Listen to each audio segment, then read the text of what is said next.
इस वीडियो में हम इतने करंट स्टेटस पे बात करने वाले हैं। सबसे पहले जिनका ऑल वेरीफाई है उस पर भी हम बात करेंगे, जिनका मेरिट लिस्ट में सिलेक्शन नहीं हुआ है, सेंट टू पीएफएमएस में नो है, उनका भी हम बात करेंगे, जिनका इंस्टीट्यूट रिजेक्ट कर दिया है और जिनका मेल आया है कि अभी आप मेरिट लिस्ट में सिलेक्शन नहीं हुए हैं। तो ये सभी चीज़ों पर हम बात करेंगे। तो चलिए एक एक करके अब हम स्टार्ट करते हैं। Hey guys, welcome back to the college edit और नेशनल स्कॉलरशिप पोर्टल। 2025 से 26 के जितने भी स्टूडेंट हैं जिनका पेमेंट नहीं आया है, तो आज हम सभी करंट स्टेटस पे बात करने वाले हैं कि पेमेंट आएगा या नहीं आएगा, अगर आएगा तो कब तक आएगा और किस स्टेटस वाले स्टूडेंट का पेमेंट आएगा। तो वीडियो को लास्ट तक जरूर देखिएगा और चैनल पे नए हैं तो चैनल को सब्सक्राइब कर लीजिएगा, क्योंकि मैं इस चैनल पे एनएसपी से रिलेटेड, पीएमएस से रिलेटेड और सभी तरह के स्कॉलरशिप से रिलेटेड लेटेस्ट अपडेट लेके आते रहता हूँ। तो चैनल को सब्सक्राइब जरूर कर लीजिए। चलिए वीडियो को स्टार्ट करते हैं। सबसे पहले मैं आपको बताता हूं कि स्टेटस कैसे चेक करना है। बहुत सारे स्टूडेंट कमेंट कर रहे थे कि भैया स्टेटस कैसे चेक करें, जिनके पास ओटीआर नंबर नहीं है तो वो कैसे चेक कर सकते हैं। आपको आ जाना है अपने गूगल में और टाइप करना है वहाँ पे एनएसपी, यहाँ पे नेशनल स्कॉलरशिप पोर्टल का ऑफिशियल वेबसाइट आ जाएगा। इस पर आपको क्लिक कर देना है। इस पर क्लिक करते ही आप यहाँ पे पहुँच जाइएगा।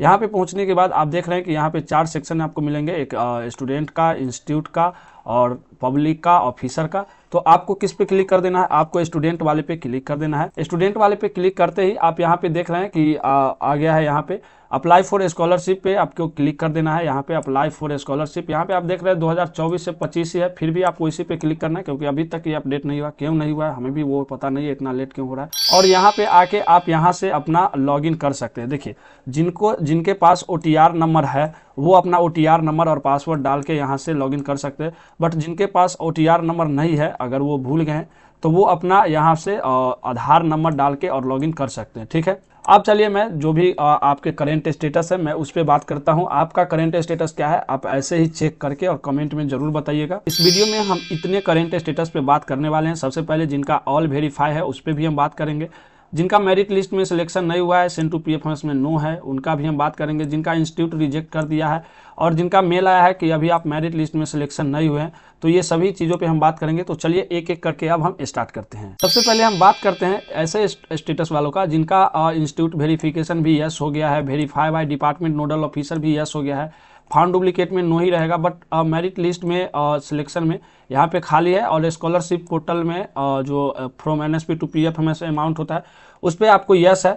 तो यहाँ पे ऐसे स्टेटस लगभग जो रिन्यूअल स्टूडेंट रहते हैं उनका रहता है कि मेरिट लिस्ट में यहाँ पे कुछ नहीं रहता है, बट न्यू अगर आप हैं तो मेरिट लिस्ट में यस होना चाहिए। अगर नहीं भी है तो आपका पेमेंट आएगा। अगर आपका scholarship amount process from NSP to PFMS में भी यस हो गया तो आपका पेमेंट आएगा। आपको 1 ईयर तक वेट करना चाहिए। एनएसपी कहती है कि आपको वो 1 साल तक का ये रहता है कि आपका पेमेंट आएगा। तो ऐसे स्टेटस वाले स्टूडेंट का पेमेंट जल्द ही देखने को मिल सकता है, जुलाई तक पैसा आ जाएगा। देखिए, ये स्कॉलरशिप का पेमेंट है तो थोड़ा लेट भी होता है, तो आप तो लोग वेट कीजिए।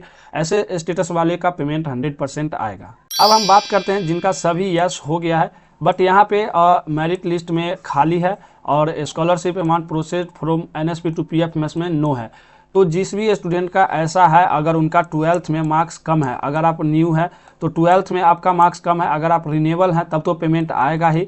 अगर 12th में मार्क्स कम है तो आपका पेमेंट नहीं आएगा। लाइक अगर 350 से कम है, अगर 350 से आपका कम नंबर है तो आपका पेमेंट नहीं आएगा। और अगर आपका ऐसा स्टेटस हो रहा है और 1 ईयर से ऐसा ही दिख रहा है, कोई चेंज नहीं हो रहा है, तब भी आपका पेमेंट नहीं आएगा। बट अगर आप न्यू है और आपका अच्छा खासा मार्क्स है, लाइक मान लीजिए 370 से एबव है, तब आपका पेमेंट आएगा। आप लोग वेट कीजिए। अब हम बात करते हैं जिनका इंस्टीट्यूट ही रिजेक्ट कर दिया है किसी कारण से, तो क्या उनका पेमेंट आएगा? तो नहीं, अब उनका पेमेंट नहीं आएगा, क्योंकि डेट खत्म हो चुका है, तो उनका पेमेंट अब नहीं आएगा। जिनका इंस्टीट्यूट रिजेक्ट कर दिया है वो अदर स्कॉलरशिप ट्राई कर सकते हैं। मैं अपने चैनल पे बहुत सारे स्कॉलरशिप लेके आते रहता हूँ, लाइक ओएनजीसी स्कॉलरशिप हो गया, आपका पीएमएस हो गया, ये सब आप अप्लाई कर सकते हैं। बट आपको अब एनएसपी नहीं मिलेगा क्योंकि इंस्टीट्यूट ही रिजेक्ट कर दिया है। अब एक मेल पे भी बात कर लेते हैं जो स्टूडेंट को आया था। मैं पिछली वीडियो में भी बताया था कि यहाँ पे साफ लिखा गया है कि you are not including the merit list as your class 12th marks. आपका क्लास 12th में, अगर आप न्यू है तो आपका क्लास 12th में अच्छा मार्क्स रहना चाहिए। आपको मैं पहले ही बताया 360-70 से एबव रहेगा तभी ये आएगा। उसके बाद आप यहाँ पे देख रहे हैं कि इसलिए पेमेंट इनका नहीं आया है। तो क्लास 12th का मार्क्स कम है, इसके कारण पेमेंट इनका नहीं आएगा। बट यहाँ पे देख लीजिए कि कह रहा है कि your advise to wait for second merit list is expected to be release by in April. But अभी तक अब नहीं आया मेरिट लिस्ट। तो आपका अगर 12th में कम मार्क्स है तो आपका पेमेंट नहीं आएगा, आप अदर स्कॉलरशिप देखिए।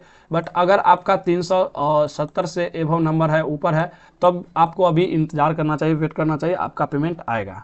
एक एनएसपी नेशनल स्कॉलरशिप पोर्टल के ओवरऑल अपडेट जो कि मैंने आपके साथ शेयर किया। आपका करंट स्टेटस क्या है वो कमेंट में ज़रूर बताइए, और नीचे दिए गए व्हाट्सएप ग्रुप में आप ज्वाइन हो जाइए, क्योंकि मैं वहाँ पे आप अपना भी करंट स्टेटस भेज सकते हैं।